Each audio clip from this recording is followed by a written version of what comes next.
Yo, YouTube, what's good with y'all, man? It's your boy, man, back at y'all with another video. Like, comment, share, subscribe, man. Y'all know the vibes. I'm still trying to wrap my head around what the hell I just watched when it came down to this Eagles and Cowboys game. So, as we all know, the Philadelphia Eagles have been dealing with a lot of AJ Brown drama. What else is new? You know, um, Recently just had a meeting with Jeffrey Lurie about posting cryptic messages on social media.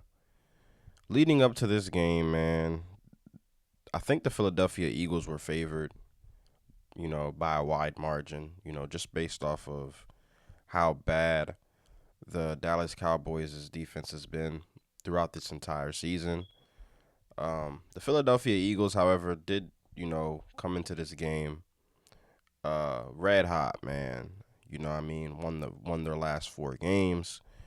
And they got off to a pretty good start, man. 21-0. At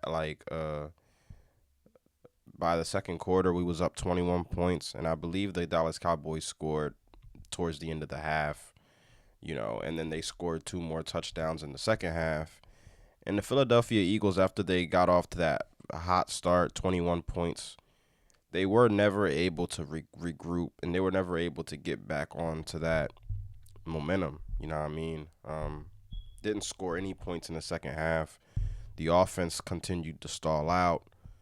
Turnovers, Gibson fumbling the ball, Saquon Barkley fumbling the football. Um, Really, the only bright spot to this game really was Jalen Hurts and AJ Brown connection.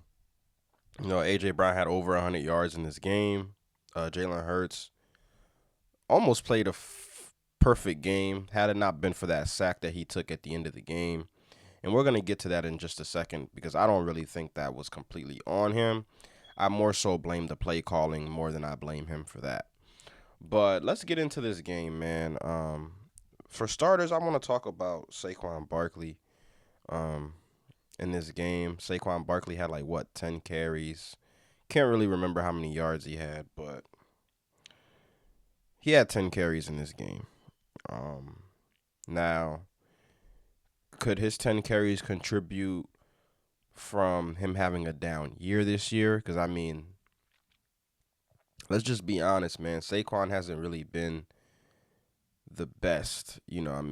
After coming off of that 2,000-yard season, Saquon, like I said before, I was expecting him to take a step back. But I wasn't expecting this, man. I was at least expecting Saquon to get 1,000 yards this season. But as time goes on, man, it doesn't look like that's going to happen this year. And Jason Avant said something after the game that really stood out to me. He said something about when he watches Saquon play, man, Saquon looks like he's a running back out there that's making business decisions, man. He looks like he's satisfied. He got paid. He won a Super Bowl.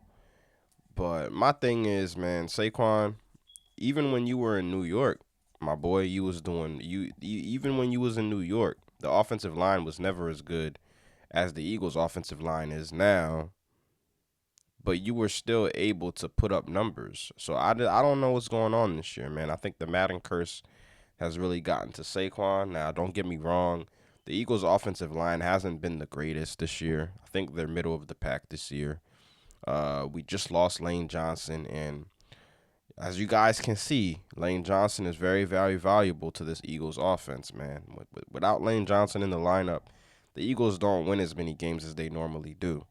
And Fred Johnson with that crucial penalty towards the end of that game, man, with the hands to the face. Devontae Smith had a first down catch. Had to call it back because hands to the face. Now, does that happen if Lane Johnson's out there? Probably not. So there was a couple of things in this game that I'd be looking at, and before I kind of have to give the Cowboys a little bit of credit here too, man, because they never actually gave up on this game, even though all the signs were pointing to a blowout. The Philadelphia Eagles just weren't able to, run the ball because you're up 21 points. I just don't understand how the Philadelphia Eagles end up blowing this game. And also, Tank Bigsby, man. Tank Bigsby, the first time I seen this man run the ball, he got 9 yards. And that was it. Coaching malpractice by Kevin Patullo, man. Coaching malpractice. Now, I'm not saying to move on from Kevin Patullo. You know what I'm saying? I'm not saying that, but it's clear as day that the guy has a lot that he needs to work on as far as play calling goes. But back to the Cowboys, though, man. George Pickens is a monster, dude. George Pickens, man, I seen this dude mossing 2 defenders. Prescott has some time, loading up, going deep, Pickens. He's got it! Oh, come on!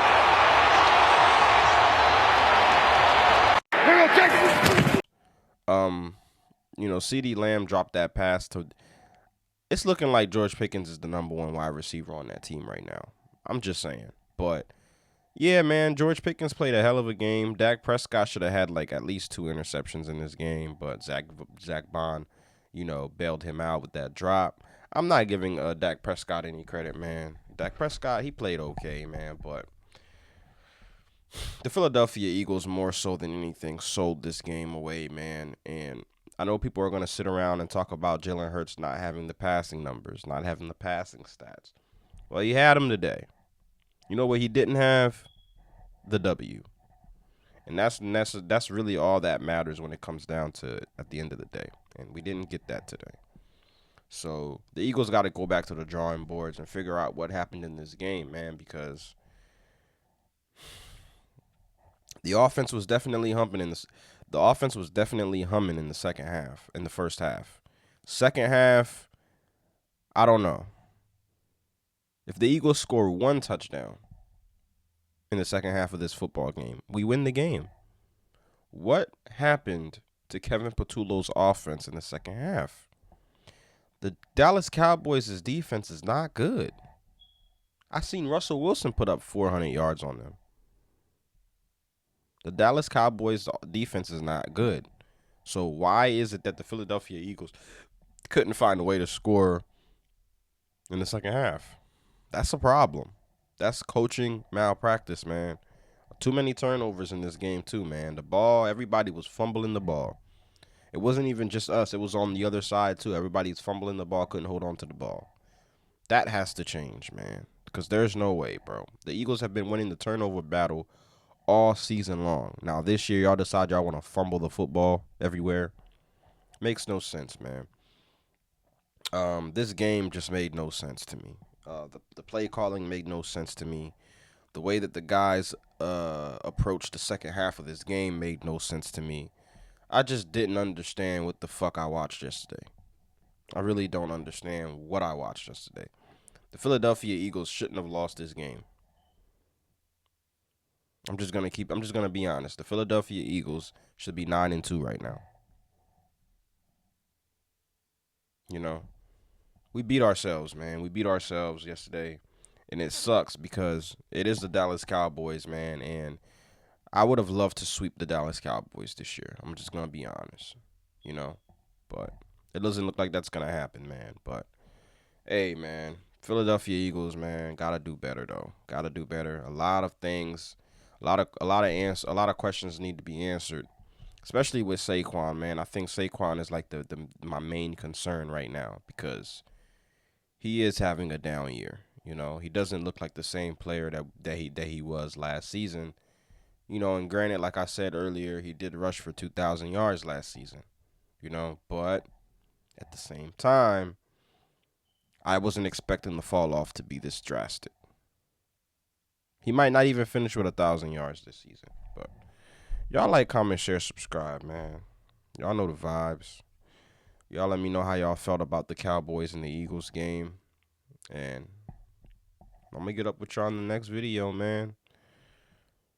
Like, comment, share, subscribe. Peace. I'm out.